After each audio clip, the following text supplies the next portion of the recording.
Ladies and gentlemen, welcome to my YouTube channel. In this particular video here, I want us to talk about the secret political meeting between Moses Kuria and the former Deputy President, Rigathi Gachagua. Because there is something that I want you to know about Moses Kuria being fired as William Ruto's senior economic advisor for associating with Rigathi Gachagua. And he has been ordered to surrender his official vehicle to the government immediately. Let me give you the shocking details in this particular analysis. But before we begin, if you are listening to me and you haven't subscribed, please take a second and subscribe to my YouTube channel right now for you to receive the latest political updates from this channel and also the best political analysis. Thank you so much for your support. My name is Jason, and of course you are listening to Jason Vibes Radio political channel. So let us begin right from here. Nowadays, if you have observed very keenly, President William Ruto and Raila Amolo Odinga hawapendi mchezo in the broad-based government, especially with the leaders from the Mount Kenya region. Once William Ruto and Raila Odinga finds out that you are associating with the former DP, Rigathi Gachagua, trust me, utaenda nyumbani. You will be punished by Ruto and Raila Odinga. And it is because right now, William Ruto and Raila Odinga want loyal leaders only. The leaders they can trust in the broad-based government ahead of the 2027 general elections. It is either you are in the broad-based government or you are supporting Wamunyoro. Nothing else. So leaders and politicians have to make the decision right now. Everything in politics must happen with a reason. There is no coincidence at all. Number one, Moses Kuria boycotted William Ruto's tour to the Mount Kenya region. That move was very strange. When Moses Kuria boycotted Ruto's events in the Mount Kenya region, I knew that something was wrong. Something was not really good between Moses Kuria and William Ruto. Then, according to the reports, is that Moses Kuria boycotted or refused to attend Ruto's events in the Mount Kenya region because Moses Kuria and William Ruto were already in a very, very bitter political fallout. Then later on Sunday, the same week when Ruto toured to the Mount Kenya region, the former Deputy President Rigathi Gachagua attended the IPCA church in Mwiki. If you can still remember, Rigathi Gachagua was attacked by goons during the church service. Rigathi Gachagua's security was forced to fire gunshots. Now, after that particular incident, the first person to defend Rigathi Gachagua against William Ruto, it was none other than Moses Kuria himself. Let me read for you this particular statement by Moses Kuria. Moses Kuria said this: "This is utterly ungodly." Then listen to what he's telling William Ruto here. He says, "Leave your backward and primitive political was out of the places of worship. Today was AIPCA kennel reloaded. The lightning that will strike us is still loading. Pole sana Rigathi Gachagua. When Moses Kuria defended Rigathi Gachagua on that issue, blaming William Ruto, yet he serves in the same government appointed by William Ruto himself as the senior economic advisor, I knew very well that Moses Kuria hatoboi. Moses Kuria lazima anenda nyumbani. Then, after Moses Kuria strongly defended Rigathi Gachagua, what happened next is that Moses Kuria's properties were auctioned by the Equity Bank for failing to pay 54 million Kenyan shillings. That is political. Meaning, Moses Kuria was being frustrated by the government for supporting the former Deputy President Rigathi Gachagua. Let me read for you this particular statement here from the Nation e-paper.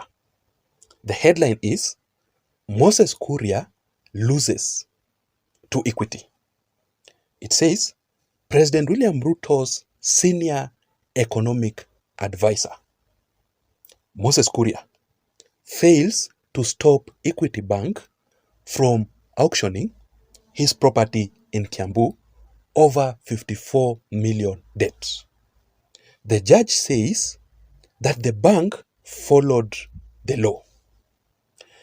What I believe is that if Moses Kuria was loyal to William Ruto and stopped associating with the former Deputy President Rigathi Gachagua, all these issues here would not have happened. The government would have prevented and protected Moses Kuria against his properties being auctioned.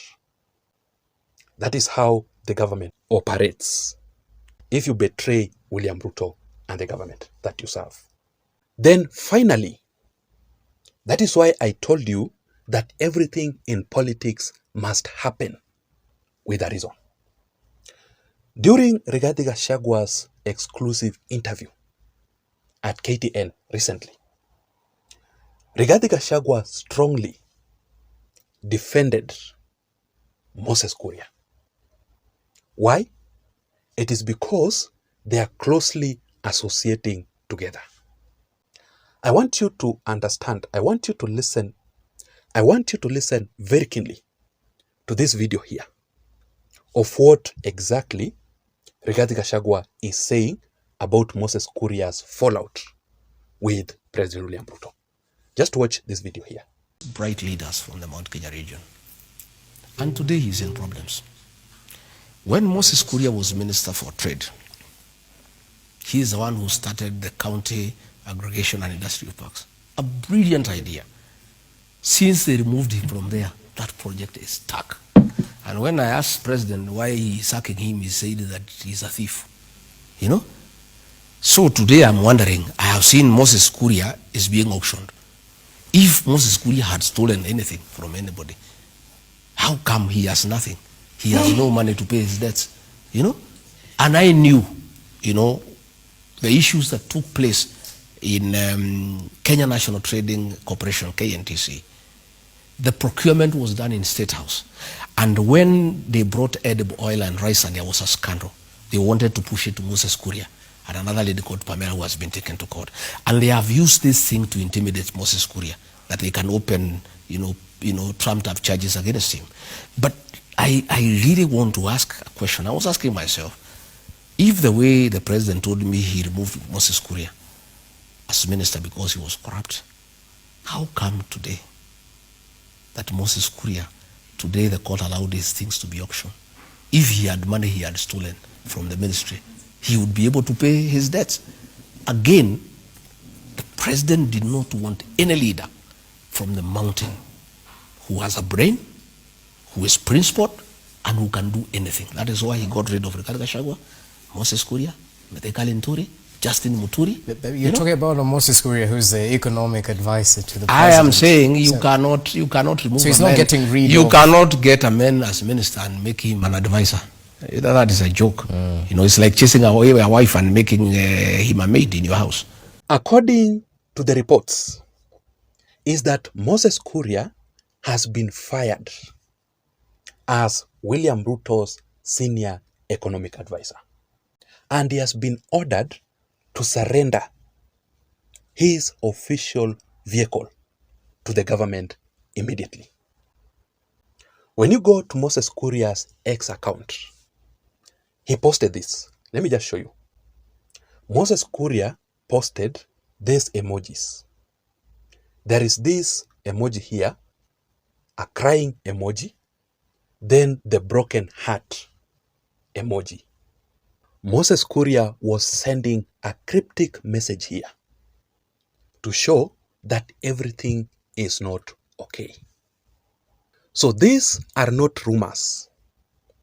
There is something that is not right here. And it is because Moses Kuria betrayed President William Ruto and Raila Odinga in the broad-based government and started to associate with the former Deputy President, Rigathi Gachagua. My question is, why do you think Moses Kuria betrayed William Ruto for Rigathi Gachagua? Because as a matter of fact, Rigathi Gachagua will officially launch his new political party in May. And Moses Kuria will attend that particular event. Trust me. So the reason as to why Moses Kuria betrayed William Ruto for Rigathi Gachagua. Number one, Moses Kuria wants to be the governor of Kiambu County in the 2027 general elections. And for him to win, he must exit from the broad-based government. The broad-based government is not popular in the Mount Kenya region. Moses Kuria must associate with the former Deputy President Rigathi Gachagua. So they must work together so that Rigathi, who is currently very popular in the Mount Kenya region, he will support Moses Kuria to be the governor of Kiambu County in 2027. Very many leaders will exit the broad-based government from the Mount Kenya region ahead of the 2027 elections. Trust me. Majority of the leaders who will associate themselves in the broad-based government from the Mount Kenya region, likely they will lose their political seats in 2027. I want us to wait and see how things will turn out to be. That is the first reason. Number two, Moses Kuria betrayed William Ruto for Rigathi Gachagua because Moses Kuria is still very, very bitter at William Ruto after he was fired as the cabinet secretary for public service without any reason. Moses Kuria is still angry at William Ruto. Politics is about interest. I don't know what you think. Do you really think that Moses Kuria is making the right decision by dumping or defecting from Ruto's Kenya Kwanza Alliance to associate with the former DP, Rigathi Gachagua? Is he making the right decision? I want to know your opinion in the comment section down below. Otherwise, I don't have much. That is it. Let me see you again in my next video analysis. My name is Jason. I'm out.